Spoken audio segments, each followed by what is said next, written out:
Hello, girls. So, like I gave you an overview of the essay yesterday, we are going to begin with the essay today. We'll do a reading of the essay, a proper reading, because it's not a very long essay as such, it's a very small one and an extremely interesting essay. Like the title suggests, the essay is on doing nothing, as in on the concept of doing absolutely nothing at times. Okay? Now, the main themes that the author really discusses in this essay is peace of mind, laziness, envy, and desire. So, these are the four things that you have to keep in mind while reading the essay. Okay, so let's begin with it. I had been staying with a friend of mine, an artist and delightfully lazy fellow, at his cottage among the Yorkshire fells, some 10 miles from a railway station, and as we had been fortunate enough to encounter a sudden spell of really warm weather, day after day, we had set off in the morning, taken the nearest moorland track, climbed leisurely until we had reached somewhere about 2,000 feet above sea level, and had then spent long golden afternoon lying flat on our backs, doing nothing. Now the writer begins with with giving you a description of how he had reached to a point where he was doing absolutely nothing. Now, please remember that Priestley is a British writer.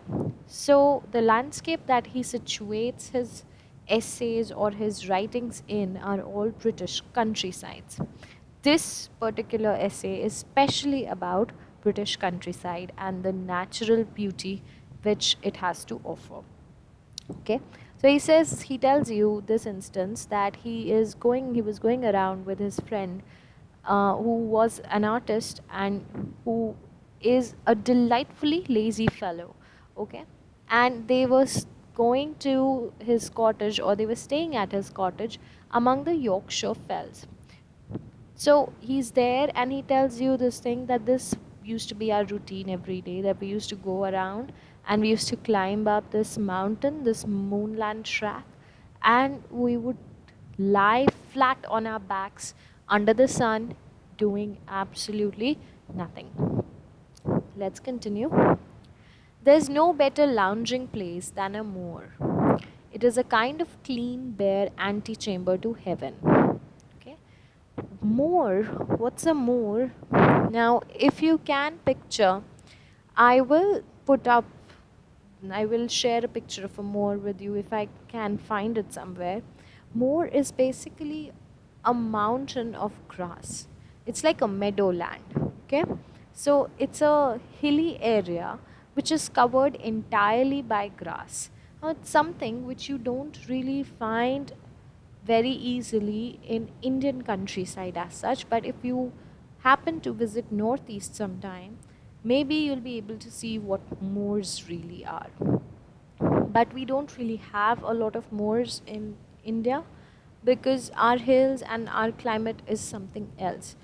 But in Britain, especially if you have seen any British shows or any movies which show you British countryside, then you will know what a moor is. Okay.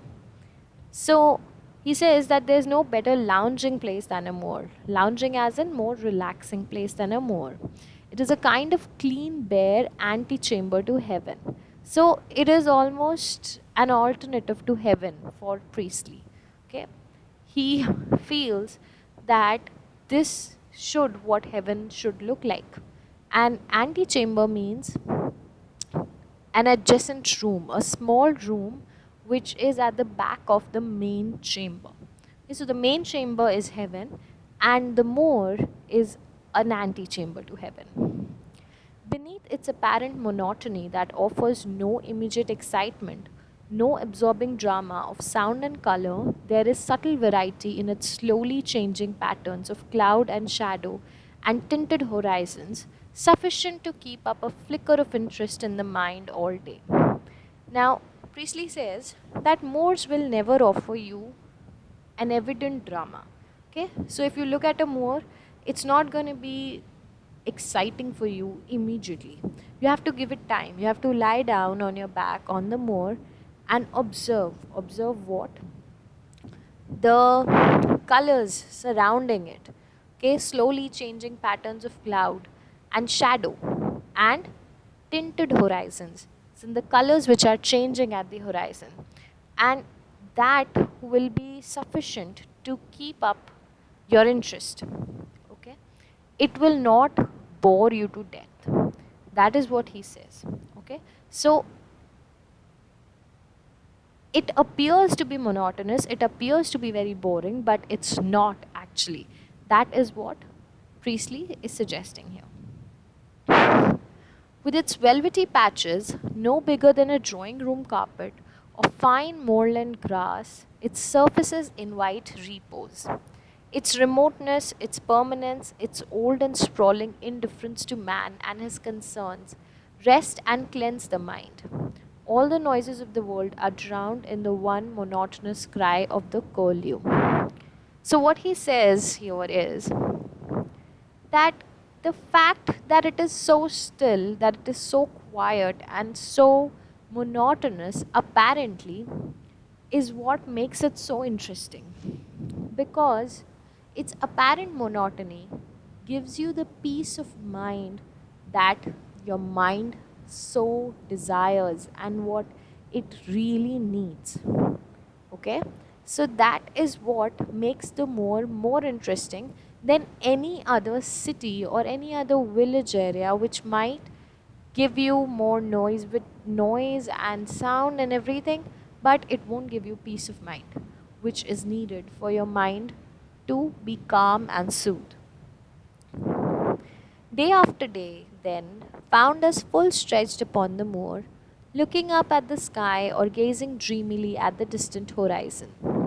It is not strictly true, of course, to say that we did absolutely nothing, for we smoked great quantities of tobacco, ate sandwiches and little sticks of chocolate, drank from the cold bubbling streams that spring up from nowhere, gurgle for a few score yards, then disappear again. So he says that it wasn't like we were doing absolutely nothing. We were doing things, but these were all things which are counted as leisure, okay, which are counted as relaxing activities. So they were smoking cigarettes, eating sandwiches and chocolate. They were drinking water from the streams, okay, which had no source as such. And then they would they would try tracing the streams, but the streams would vanish away. So he says that this is what we were spending our time in. We were spending our time in the arms of nature, just losing ourselves completely within the realms of nature and enjoying ourselves because our minds were so much at peace. But we probably came as close to doing nothing as it is possible. Okay, I missed a line. Wait. Occasionally we exchanged a remark or remark to two, but we probably came as close to doing nothing as it is possible for two members of our race. We made nothing, not even any plans, not a single idea entered our heads. We did not even indulge in that genial boasting which is the usual pastime of two friendly males in conference. Somewhere far away, our friends and relatives were humming and bustling, shaping and contriving, planning, disputing, getting, spending, but we were gods, solidly occupied in doing nothing, our minds immaculate vacancies. But when our little hour of idling was done and we descended for the last time, as flushed as sunset, we came down into this world of men and newspaper owners only to discover that we had just been denounced by Mr. Gordon Selfridge. Okay, so he says that this doing nothing, doing absolutely nothing, gave us a powerful feeling. The powerful feeling of being gods. Why? Why did he get this feeling? He gets this feeling because he knows that all of his friends and relatives were busy doing something. Busy doing what? Humming, bustling, shaping, and contriving, as in planning their own lives. Planning, disputing, getting, spending. They were some gaining something, they were spending something, but they were always in a rush, in a hustle and bustle, which we were not in, and hence we were gods. This doing nothing, this taking a break, gave us a sense of power. Okay? And this sense of power was immediately taken away from them when they finally re entered the real world and got to know that they were denounced. Denounced as in left out by one Mr. Gordon Selfridge. Now, who is Gordon Selfridge? Okay, so Harry Gordon Selfridge was an American British retail magnate. What is a retail magnate? He was basically a businessman, a very powerful businessman at that. And Selfridge was one of the most successful businessmen of the town of London, and he was referred to as Earl of Oxford Street. Now, remember in the overview, I told you that our dear Priestley was a broadcaster too. A broadcaster, as in he used to work for the TV, and um, his socialist views were not very welcome by the powerful people of the town, and one of those powerful peoples were Mr. Gordon Selfridge. Now, he says, when and where he had been denouncing as us, I do not know. Nor do I know what hilarious company had invited and received his conferences. Strange things happen at this season when the unfamiliar sun ripens our eccentricities. It was only last year or the year before that some enterprising person who had organized a conducted tour to the Continental arranged as bait for the more intellectual holiday makers that a series of lectures should be given to the party by eminent authors at various places en route. The happy tourists set out, and their conductor was as good as his word. For, behold, at the very first stopping place, Dean Inge gave them an address on the modern love of pleasure. But whether Mr. Selfridge had been addressing a crowd of holiday makers or a solemn conference of emporium owners, I do not know. But I do know that he said that he hated laziness more than anything else and held it to the greatest of sins. I believe too that he delivered some judgment on persons who waste time, but I have forgotten his reasons and instances, and to be frank, would count it a disgraceful waste of time to discover again what they were. Okay? So basically, he goes on to tell you that this Mr. Selfridge hated people who were lazy and who wasted away or idled away their time. Okay? So, actually, what Priestley is trying to do here is he wants to tell his readers that there are some people who are envious of those who are considered to be lazy. Okay? As in, there's one kind of people who is basically jealous of the other kind which gets to have some leisure time, okay, some free time, or which or the people who dare to take a break as such from their lives, they are called as lazy. Okay, and why is this? He goes on to tell you this. Mr. Selfridge did not mention us by name, but it is hardly possible to doubt that he had us in mind throughout his attack on idleness. Perhaps he had had a frantic vision of the pair of us lying flat on our backs on the moor, wasting time royally while the world's work waited to be done, and incidentally to be afterwards bought and sold in Mr. Selfridge's store. I hope he had, for the sight should have done him good. We were a pleasing spectacle at any time. But when we are doing nothing, it would do any man's heart good to see us, even in the most fragmentary and baffling vision. Unfortunately, Mr. Selfridge had probably already made up his mind about the sin, as would call it, of laziness, and so was not open to conviction, was not ready to be pleased.